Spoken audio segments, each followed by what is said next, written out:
let's talk a little bit more now about conductivity and how that relates to a material. So materials primarily fall into two categories. That's conductors and insulators. In conductors, the current flows easily. In insulators, the current does not flow easily. And of course, semiconductors are somewhere in the middle. Resistance then is a quantity that describes the ease of flow of current in a particular material. Resistance has a symbol of an uppercase R, and it has units called an ohm, OHM, with a capital omega for the symbol. This is named after George Ohm, German scientist who lived around the 1800s. Of course, Ohm and Ampere were not the only scientists to study this stuff. Lots and lots of scientists from lots and lots of cultures studied it, but these were the guys who made it into the books. Resistance, we see, depends on two things. Well, it depends on the material. The way it depends on the material is the nature of the material itself through a quantity called resistivity. Resistivity has a symbol of a Greek letter rho. Resistivity is a constant for a material, so it's different for every single sort of material, and it's something you can look up in a book. Resistivity has units of ohms times meters. For perfect conductors,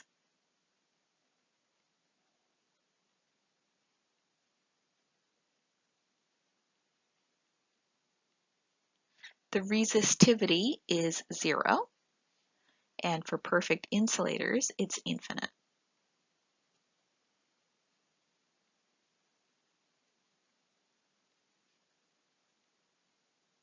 Okay, so that's one thing that the resistance depends on. It also depends on the size of the material itself. So resistance is proportional to the length of the wire. If the wire is longer, it's harder for the current to get all the way through, and it's inversely proportional to the area. So if there's a bigger area, it's easier for the current to get through. So we put all these things together and we get an expression for resistance of an object that is the resistivity rho times the length divided by the area A. You might notice that that's similar. That's got some stuff in common with our conductivity. So conductivity we had, rho was equal to LA over R. So what we see is that conductivity is 1 over the resistivity. Those guys are inverse of each other. Let's see. And then here I've just got some pictures of some conductors and some insulators. So next, let's do a resistance example. Let's do a resistance example now where we calculate the resistance of a couple of extension cords. And this kind of has practical effects too, which we'll also talk about. So we'll use the relationship that resistance is the resistivity rho times L divided by A. We're going to do two extension cords. The first is an exterior extension cord and the second is an interior extension cord. So exterior cords tend to be longer and thicker. Interior cords tend to be shorter and thinner. Both cords are made out of copper. If we want to find the resistivity of copper, we just look that up in a table. So we go to a table, it says copper has a resistivity of 1.7 times 10 to the 8 ohms times meters. So there's our resistivity that we'll use in our equation for both cases. Let's go ahead and find the resistance of our exterior extension cord first. So our exterior extension cord is 200 feet long. We know that 1 foot, got to do some conversions in this problem, 1 foot is 0.3048 meters. So our extension cord, which is 200 feet long, multiply that by 0.3048 meters per foot, and we get 60.96 meters. Now, for the thickness of the wire, we use something called American wire gauge. And an American wire gauge, I'm not really sure why, but anyway, that's what they use to talk about the area of a cross section of the wire. There is a conversion chart. I just grabbed this one online.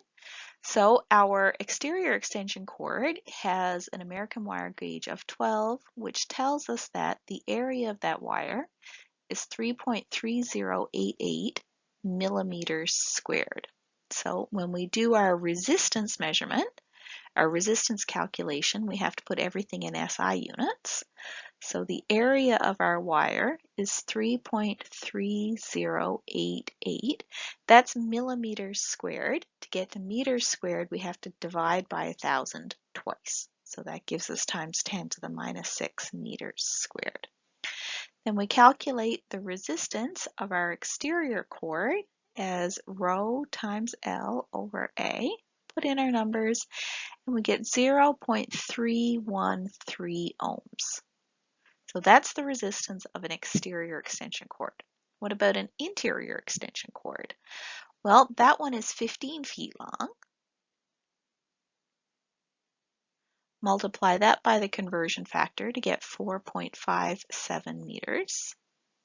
The American wire gauge for this one is 16. So we look that up in our table. It's got an area of 1.3087 millimeters squared. So then our area is 1.3087. Divide by 1,000 twice to get times 10 to the minus 6 meters squared. And the resistance of our interior cord, rho L over A, is equal to 0.0593 ohms. This is kind of an interesting result. If you think about we see that the interior cord has a lower resistance than the exterior cord. If you think about the equation for resistance, R equals rho L over A. If you increase the length, you also have to increase the area for extension cords. That's to keep the resistance about constant. If your resistance in an extension cord or any kind of a device, if your resistance gets too big, that object will actually get very hot and it can catch on fire. So anytime you have an extension cord, if you want to make it longer, you also have to make it thicker so the resistance doesn't get too big. It's why you're never ever allowed to plug in two extension cords together. If your extension cord is not long enough and you need it to be longer, you're better off going to the store to go buy a longer one rather than plug two together because it can just be really dangerous. Now we come to Ohm's law. So experiments show that for most conductors, the potential across an object is proportional to the current through it with the relationship V equals current times the resistance R. This is known as Ohm's law. Ohm's law is a completely empirical result, so it was observed by doing experiments. And there are two classifications of material. One kind follows Ohm's law, those are called ohmic. The other kind doesn't follow Ohm's law, and those materials are called non-ohmic. So in ohmic materials, that does follow V equals IR. If you measure the potential as a function of current, you definitely get it to be proportional. So that's your ohmic relationship. Some examples are copper and aluminum. And if you did a plot of potential on your vertical axis and current on your horizontal axis, you would get a linear relationship, and the slope of that graph would equal the resistance. The intercept would be 0. The other kind of material, non-ohmic, if we put a potential difference across those and we measure it as a function of the current through it, we would see that it does not increase proportionally. It is not linear.